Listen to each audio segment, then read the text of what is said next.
All right, good evening to you guys.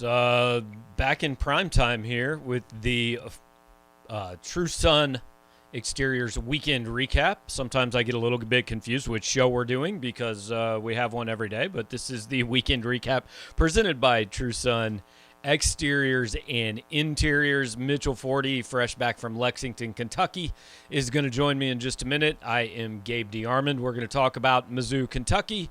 We're going to talk about some other things that happened in college football, which, speaking of which, True Sun Exterior says that sometimes the guy you thought was right for your job can't get the job done, so you send him to your rival to the south and wish him the best. And then he kicks Texas's ass on national TV, and everybody gets very fired up about him. We'll talk about that a little bit, but the new guy comes in and completely smashes expectations, as Eli Drinkwitz has done at Missouri. At True Sun Exteriors and Interiors, they can save you the pain of making the mistake in the first place and having your remodel look like a pigsty. They'll get it right for you the first time.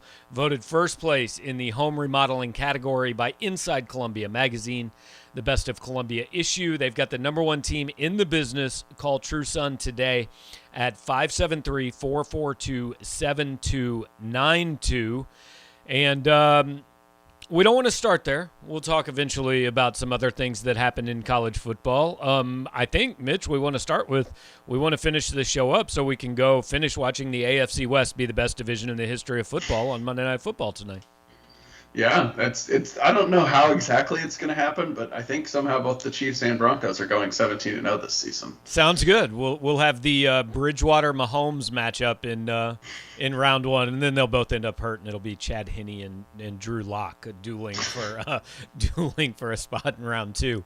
But for real, we're obviously going to spend a little time talking about Mizzou and Kentucky, and Chris Rodriguez picked up 14 more yards while we were having that little intro chat. He did win SEC Offensive Player of the Week this week, which obviously fairly deserved since he had 207 yards and 3 touchdowns. It's not a bad day at the office. Really should have been 4 touchdowns, although also in a sense, actually in a more real sense, should have been 2 touchdowns because one of those that he scored, he actually fumbled and the lineman recovered it. But right, yeah, that was weird to me that he got that touchdown. What's that? That was weird to me that he was given that touchdown. Yeah, I think it was one of those where they were like, we could review it, but we know the end result anyway is Kentucky scoring, and this game's already taking 4 hours, so let's not, which I appreciated. But if you're Kentucky's right guard or whatever, like that was your chance, man. It's true. Not going to happen again.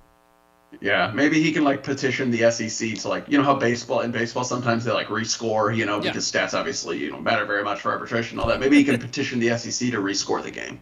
There you go. He needs that on his stat line when Todd McShay's reading about him next April. That's right. But no, end result. I mean, I don't know. You were there. It looked like Kentucky just kind of ran the same play about 24 times. Yeah, I mean, not totally, but yeah, I mean a lot. There was that stretch where it was, I think it was the second half, maybe it was the second quarter. I don't know. It all just runs together. But they ran the ball something like 16, 18 straight times, and probably 12 of them were the same play. Yeah, and Drinkwitz said after the game, it's just inside zone over and over and over, and until Mizzou could stop it, which it just couldn't do. And yeah, I mean, obviously the biggest takeaway is just that Missouri pretty much got dominated on both lines of scrimmage, and that wasn't a huge surprise. We thought that might happen coming in, and it's really hard to win a game when that happens. And Missouri almost did. They almost found a way. But in the end, if you can't stop the other team's run game and, you let them get a tackle for a loss and a key 3rd and 1 and a sack and a key 3rd down late in the game, those types of things are going to be tough to overcome. Yeah, and want to invite all you guys, questions, comments, whatever you've got, put them there. We are going to get to them. I see a few rolling in while you're here. Hit the like button and the subscribe button, all that. If you're listening to this on the podcast after it's recorded, please subscribe and leave us excellent comments on the podcast and tell us how good of a job we do. If you don't believe it, that's fine. Just say it anyway. We don't really care. If you think it's true, we just want you to say it. So there's been a lot of talk, obviously. I mean, Missouri has legitimately the worst Power 5 run defense and maybe the worst Power 5 overall defense. I feel like maybe there was one team that was worse than them, but they're in the discussion through 2 games. And so a few people are getting a little bit restless with Steve Wilkes, but here's what I want to know. Maybe you know more about football than I do. When you are getting beat by basically, like he said, the same play over and over, this isn't a scheme issue. I mean, when you're getting beat by an inside run, that's not a scheme thing. There's no defense in football that is designed not to focus on the inside run. This is their guys were just a lot better than our guys. Yeah, I largely agree. A few points. One, Mizzou's defense, and particularly its run defense, has been really bad, and I'm not here to make excuses for them whatsoever. I mean, there are none to be made, but I don't think they're going to end the season as the worst run defense in the country. They did actually play a team that is known for its offensive line mauling people and running the ball well. That's what Kentucky has done for a really long time, and the fact that they added a quarterback who can throw actually makes it easier to do that because you can't just stack 11 guys in the box like Mizzou did last year. Two, I'm sure, and we're going to talk to Steve Wilkes tomorrow. I'm sure he's going to say there's some things that, they could do different from a scheme/teaching standpoint, a coaching standpoint. Obviously, Missouri's defense has gotten better in the second half in each of these past two games. So, there were some sort of adjustments made, which, bodes well in the fact that they made adjustments, but maybe not so much in the sense that clearly things were not the way they needed to be going in. But for the most part, yeah, I mean, I saw defensive linemen getting moved aside very long ways to make these holes. I did not see linebackers getting off blocks. I saw them over pursuing, not filling holes. Like, that's not something that, they're designed by the scheme to not be in that place. That is right. A Kentucky player being more talented and moving them out of the way. So, yeah, I thought that was by far, my biggest takeaway and the biggest concern is just the lack of talent up front for Missouri. Right. And Ed brought up a good point. I mean, Kentucky has 6 seniors on offense. Quite a few. There was a lot of talk about 2 NFL potential offensive tackles, all that. So that is a team that's what they wanted to do. They also had a chip on there. Like, people will ignore this, but they were pissed off about last year.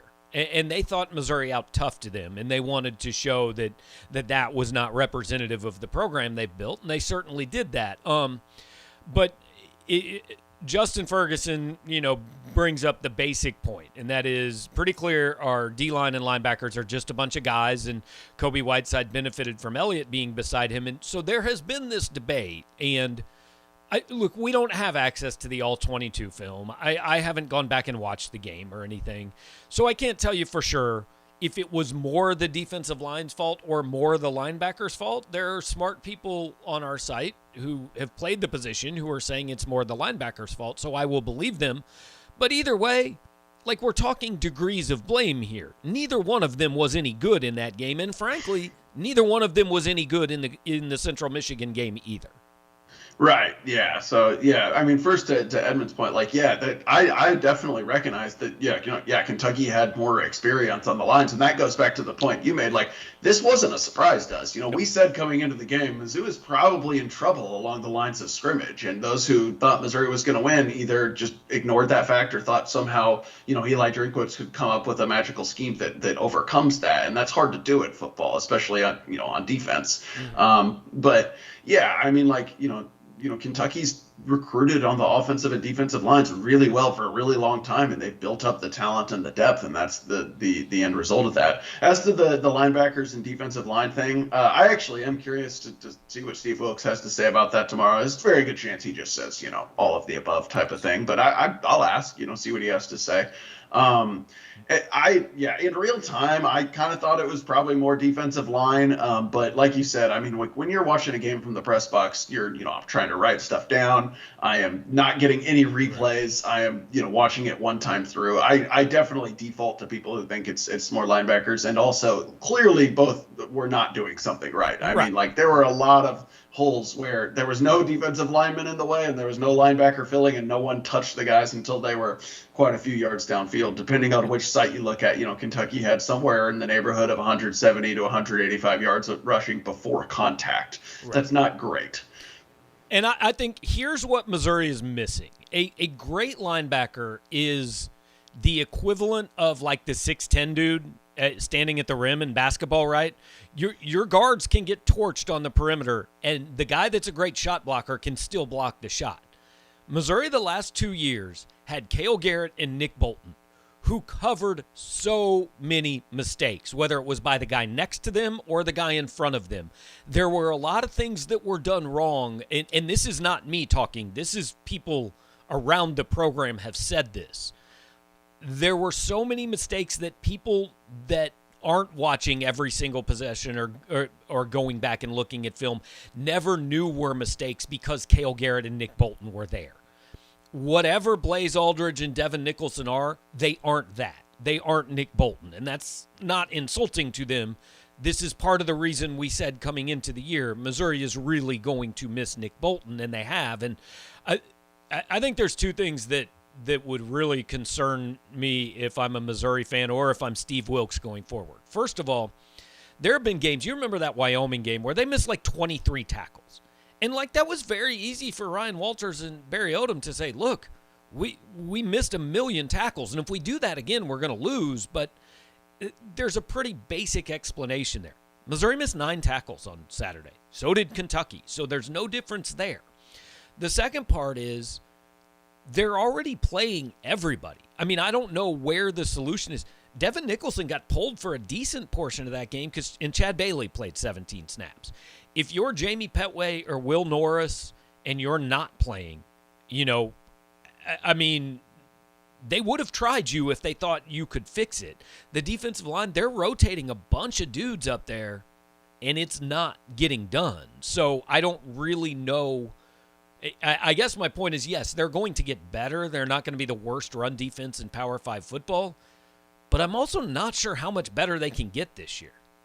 Right. This is just part of, how we've talked about that this team has a ceiling right now because of its talent. They're not going to play as good of running teams as Kentucky, and so they're going to be able to overcome it to an extent and overshadow it, with other things. Like, that when they played Georgia, Georgia's going to line up and run it down their throat every single play. We knew that. They weren't going to beat Georgia. Texas A&M will probably do the same thing. They're not as talented at those teams, and that's, the race Eli Drinkwitz is trying to, the challenge he's trying to rise to right now is to recruit to the level that's not just a given in those games. But I agree that the linebacker situation is clearly pretty bleak. I mean, Chad Bailey came in and he actually was a guy who he was in position once or twice, totally missed on the tackle, there was one particular, I think it was maybe a play. It was either a play Kentucky scored or a long gain that got him down there where he just clearly ran right past the hole, just overran it. And I could see it really well from the press box and think I texted you about it. But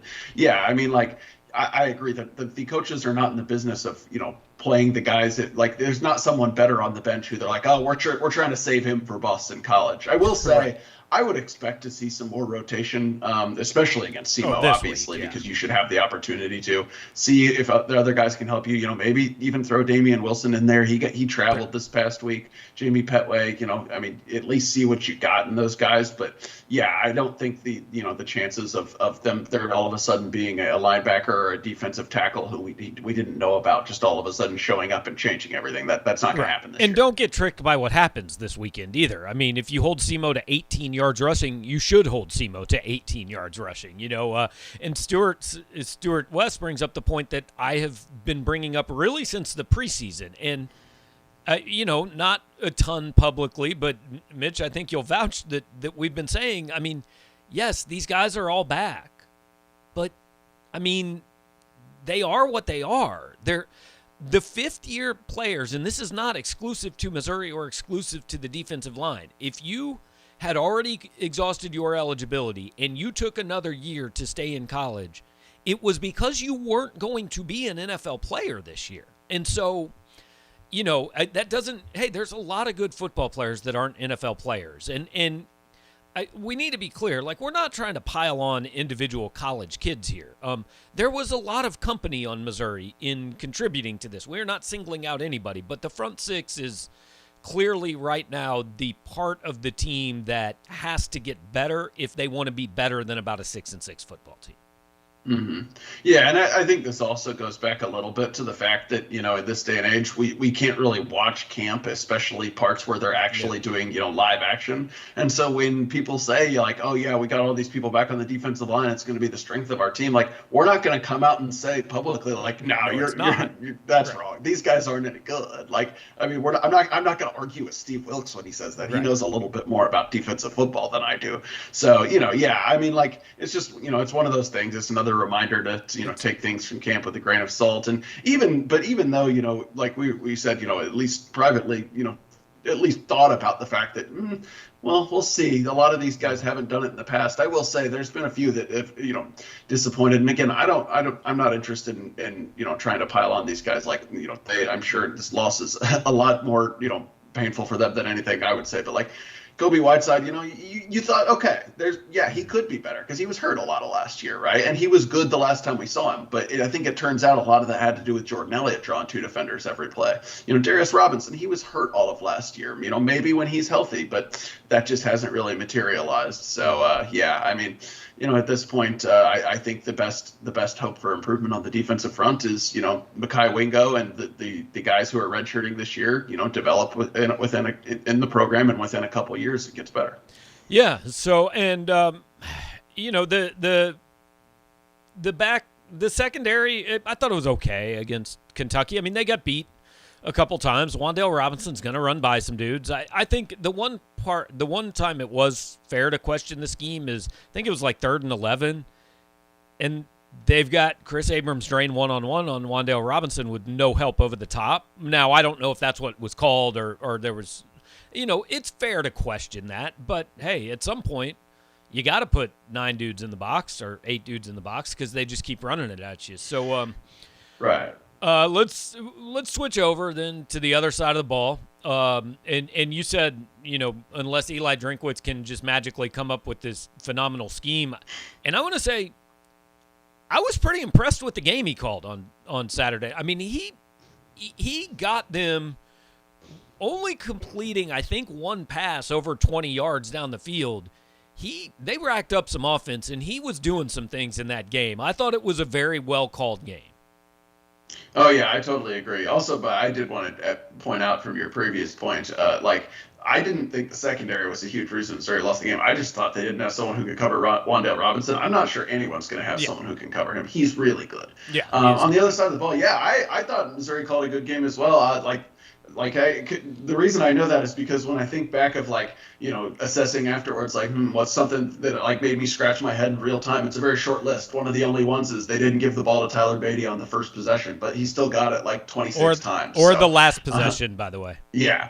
So, I mean, there's people who are concerned about the deep ball ability of Bazelak, and I don't think that's ever going to be a strength. But, Drinkwitz said after the game, look, you can't do that against Kentucky, and especially when you spot Kentucky at 14-0 lead, because then it's very easy to just say, we're not going to give you anything downfield. You're going to have to sustain drives. And that's a hard thing to do, and something Missouri struggled with against Central Michigan. They were 1 of 11 on third down. They did it pretty well against Kentucky. I don't remember the exact number. I want to say maybe 8 of 13 on third downs against Kentucky, something like that. Fewer negative plays. I thought Connor Bazelak played a very solid game. The tight ends stepped up, which was nice to see. I really, frankly, had never seen a game like that before from either Daniel Parker or Nico Hay, kind of delivering in some big spots. And obviously Tyler Beatty, I mean, really, if you want to question one thing about Eli Drinkwitz to this point in his tenure, I think it's just, why didn't you give him the ball more last year? He's good. For sure.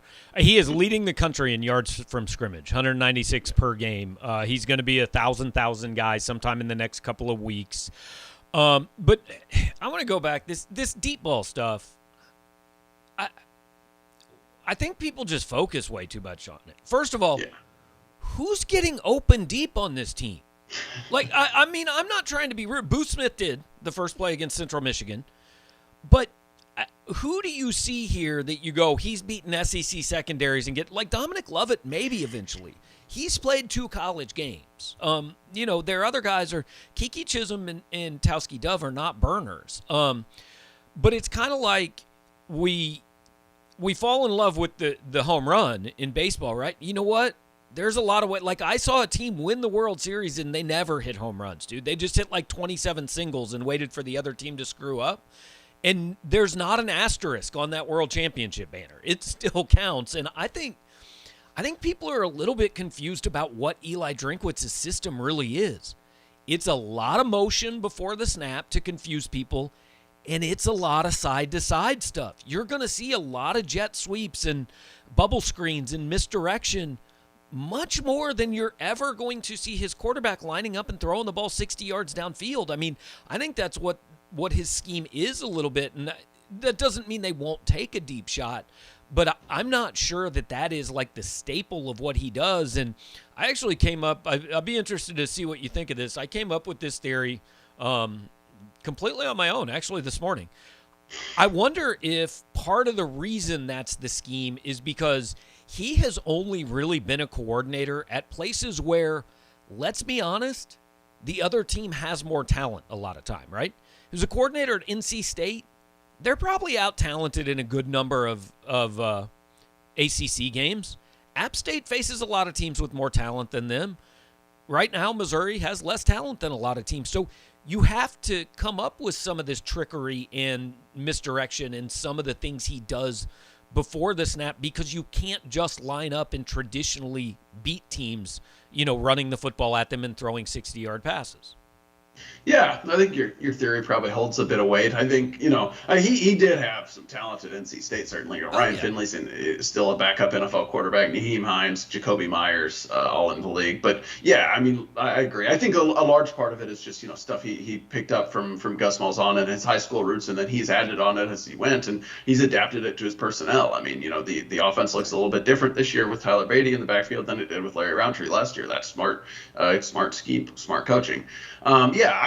I think it's become one of those things that, it got talked about and now everyone notices it. And yeah, it's like, something fun. You're like, oh, I want to be able to, I want to think maybe on this play we're going to go deep, and then they don't and people get disappointed. But also, if you try to go deep every play and it doesn't work, then you're stuck with, what Josh Heupel's offense looked like when it wasn't going well. 3 and out, put the defense that obviously is struggling right back on the field and get scored on again. I think that, I think he's generally adapted the offense to its strengths, and I don't think it's a knock on Bazelak to say that he can, accurately get rid of the ball and quickly and sustain drives. That's actually really a thing that most college quarterbacks struggle with more than completing those downfield passes. Does he have the arm to be a first or second or third round NFL draft pick? Probably not. Can he be a very good college quarterback exactly as he is, just, as he continues to get experience? Yeah, I would think so. And honestly, the one that I remember, the first play of that last drive, right after the blocked field goal, which, by the way, I thought Chris Abrams-Drain was scoring, and I'm pretty sure Chris Abrams-Drain thought he was scoring. Yeah. But the very first play, I don't remember who the intended receiver was, but they took a deep shot. And, as he threw the ball, I said, I don't like this, because you're putting yourself in 2nd and 10, and you've got to go score a touchdown here. Now, they ended up getting a first down. It didn't kill them, but, I just think we focus way too much on that part of it. But look, Bazelak played well. Beatty is a star who you hope only has to have 4 carries this weekend against SEMO, because he is playing 86% of Missouri snaps, and it's really stuck out to me. I wonder if Eli Drinkwitz just likes to have one guy, because last year we spent all year, Eli Drinkwitz spent all last year saying we got to play Tyler Beatty more, and they never did. And now this year, Tyler Beatty's actually playing much more than Larry Roundtree was. The problem is they don't have anybody even playing the amount that Beatty was last year. Yeah, I don't know if he just, gets in a rhythm and wants to keep one guy or what. I honestly believe his plan was to play other backs more. I mean, maybe I shouldn't take him at his word exactly like you said, because he did say all last year we want to play Beatty more. But, he spent a lot of time hyping up Elijah Young and saying, we need other guys in that backfield. I just kind of think I wouldn't be stunned, honestly, if it's one of those deals where they didn't know exactly how good Tyler Beatty could be until they threw him out there in these roles, and it's like, oh wow, I guess we should keep him on the field because not a lot of people can do what he's doing. I mean, like they would have been silly to take him off the field at Kentucky as long as he was out there because he was the one guy on your team that he wasn't Wan'Dale Robinson, but he was the closest thing Missouri had to that, where you could just give him the ball and let him make guys miss and make a play, and he did that over and over. So yeah, I kind of think the coaches obviously wouldn't, I don't think, say this, but I wonder if in a moment of candor they would admit, like, yeah, he doesn't do in practice what he's been doing at these games. Like he surprised us a little bit. Well, and the other thing that, look, I would have to go back and look, and I might do this before next week, but it's also possible that Elijah, when they're saying, hey, Elijah Young, this is your series, he's going out there and getting 1 yard on first down, and Missouri throws an incomplete pass on second down and then comes up short and they go 3 and out, and that was Elijah Young's series and they didn't do anything, and now the next series is Tyler Beatty's series, and that one happens to last 14 plays. So maybe that's why he's getting a lot more of the snaps. Who knows, but I feel like, I don't know. I don't really have anything left to say about Missouri's game in particular. Do you? No, not really. I mean, disappointed for Grant McInnes. He's only 5-1 in whatever they call this game. But, yeah. I don't think we have a name for this rivalry. The atmosphere, I will say, was pretty good. I think part of it was just first like real SEC game that any of us, including me, has been to in a while. But it was pretty much a packed house. A lot of traffic in Lexington, I can tell you that. Getting to the stadium, it was loud. I thought that the noise definitely, it played a role at times. I think it made Nico Hay false start on that play from the one that ended up not mattering. But it was a good little atmosphere. It was cool to be there. Kentucky fans seem fired up. But yeah, I mean, from an analysis standpoint, I feel like between our written and spoken word, we've pretty much covered it. Yeah, I do too. We'll get to some more stuff around college football here in a minute, but speaking of pretty much covering it, nobody's going to cover your home remodel like True Sun Exteriors and Interiors. They are not only going to do anything you need around your house, they root for Mizzou on game day. On the construction site, their integrity, ingenuity, and attention to detail is what sets them apart from their competition. They believe in delivering a high-class experience to their customers. And True Sun Exteriors and Interiors, it's not just a name, it's a passion. You can get in touch with them at 573-442-7292. They have done a lot of things. Maybe I'm just going to start crediting them with like building the South End Zone complex. Do you think I can do that? They built the Eiffel Tower, that's what I heard. Excellent. Eiffel Tower, South End Zone complex, and your house. Those are the three things that they will improve. But elsewhere around college football, I think in the SEC, it's fair to say the biggest story was Arkansas welcoming Texas as the 11th best team in the league. Yeah, I was surprised to see that score. As usual, I have to say that, I watched almost no college football that wasn't Missouri's game. I watched a good amount of the Oregon-Ohio State game, and that was it. But, it looked like a complete beatdown from Arkansas. So I know that a lot of people took joy out of that after Texas basically blew up the sport to get into the SEC because they thought they were better than everyone else. Yeah, it was, I started that game thinking, I don't know for sure who I want to win. I didn't actually watch it either because it was the same time as Missouri, but it's always fun to see Texas lose. It doesn't really matter who they're playing, Ohio State. Look, Ohio State and Clemson already have a loss 2 weeks into the season. Like, hallelujah, could we get somebody new in the playoff maybe this year? It's a little early. Oregon looked pretty good, and I think with this win, Oregon's probably able to get in with one loss. Assuming I would be pretty surprised if they would have to win the Pac-12, I would guess, because they the committee puts importance on being a conference champion. But even if they were to slip up to like a not horrible team, like they couldn't lose to Washington State probably and be okay. But or Washington apparently. Right, if they were to fall to, I don't even know who else on their schedule. If they play USC or UCLA or something, one of those teams, maybe even Stanford, who looked suddenly competent last week, and then they still win the Pac-12. Like, I think there's a very good chance they get in. So that would be fun. Or they might, I don't know, might end up just being like, no, they lost the game. Let's just throw like 3 SEC teams in Oklahoma in there. We're rooting for the plucky underdogs, Oregon and Georgia, to crash the playoff party this year. That's where college football is. I don't know. Vandy won a game, so good for them. Yeah, I didn't think that was going to happen. I know that just from perusing scores, I mean, the Oregon thing was surprising, and also surprising because, like I said, I watched that one how it happened. They just actually looked like the far better team. It didn't even. It seemed like that shouldn't have been a 7-point game. Yeah, Stanford, like I mentioned, just destroying USC out of nowhere. Vanderbilt won. That did not see that coming. Although, from what I understand, Colorado State's also very bad. Yes. Jacksonville State beat Florida State. There's that. Ooh. So no matter how you're feeling after this past weekend, Mizzou fans, it could be far, far worse. So that made me think of. You remember the 2018 Kentucky game where inexplicably. Kentucky's on like the 35-yard line, and Missouri's defense was just line up 10 dudes at the goal line, and we're all like, yeah, hang on, why did they just give them like 19 free yards? Well, Florida State actually did the exact opposite. Jacksonville State had to go 60 yards, and they put nobody back. Like, they had single coverage on a dude that ended up breaking 2 tackles and going into the end zone. Yeah, that was spectacular. I mean, that's a defensive coordinator getting fired. Texas A&M almost lost their starting quarterback, maybe for a little bit.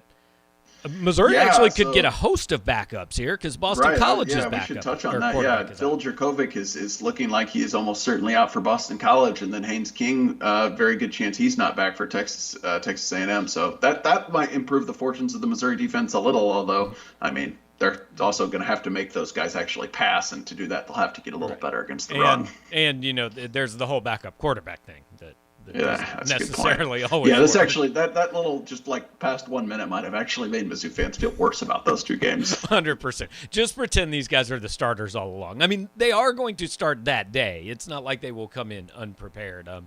Not for any amount of money could I tell you who Boston College's backup quarterback is. By the way, Andy Dalton. He went to BC, right? No, he went to TCU, so that wasn't really. They had another guy that was like, Matt Ryan. That's who I was thinking of. Yeah. Okay. I knew there was an NFL quarterback that went there. I gave it a shot. So, yeah, I don't know, man. I feel like this week is awful. Like they play SEMO, and I refuse to talk about that. Yeah, if we want to talk about it at all, it would be Wednesday, and there's not too much to say. So I don't know. I mean, like just state of the SEC. Alabama is still by far the best. Georgia looks really good. I don't think Florida's that good, but maybe they have a little bit of a chance to. I mean, they've put up good numbers. They've put up good scores, but they've played bad teams. So we'll see. We'll get a look at them this week. Other than that, that's what I wanted to ask you: is it possible Kentucky's the 3rd best team in this league? Yes, I think that's absolutely possible. I said immediately after watching that game that I thought they would push Florida to be 2nd in the East for sure. And whoever's 2nd in the East is probably 3rd in the league. I mean, A&M maybe, but they looked so bad. I actually watched a little bit of that game too, the first half, and they looked terrible. So I think Kentucky and Ole Miss are probably both top 5 in this league. Yeah, I think, or at least right there. Yeah, for sure, and definitely top 6. I think that Kentucky-Florida game, if I'm not, and I could be wrong, but I think that one's in Lexington, and so that'll be interesting. Kentucky fans will definitely be fired up for that one. Yeah, I mean, Kentucky's a solid 1-33 in their last 34 against Kentucky or against Florida. Yeah. So they could use a win there. Yeah, no doubt. All right, so Eli Drinkwitz tomorrow, Steve Wilkes tomorrow night, and we should have all the answers by this time on Tuesday. Yeah, I'll be curious to see what they say. We'll update the site, updates on the board, stories, etc. So keep it locked.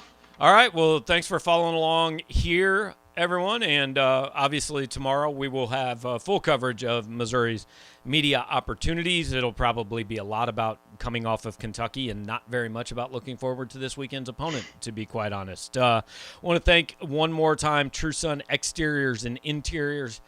They can help absolutely anyone looking to upgrade their new or existing home. Texas maybe rethinking that new home. They might want to stay in their old home, just like it is right now. But sometimes you just need a professional to come see your space and help make it work for you. The team over at True Sun Exteriors and Interiors voted the best of Columbia 2021 when it comes to home remodeling.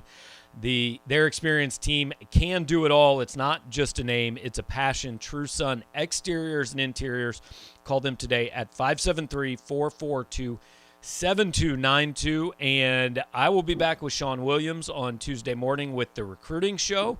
And then we're off to Media Day tomorrow afternoon. So thanks for watching, guys, and we will catch up.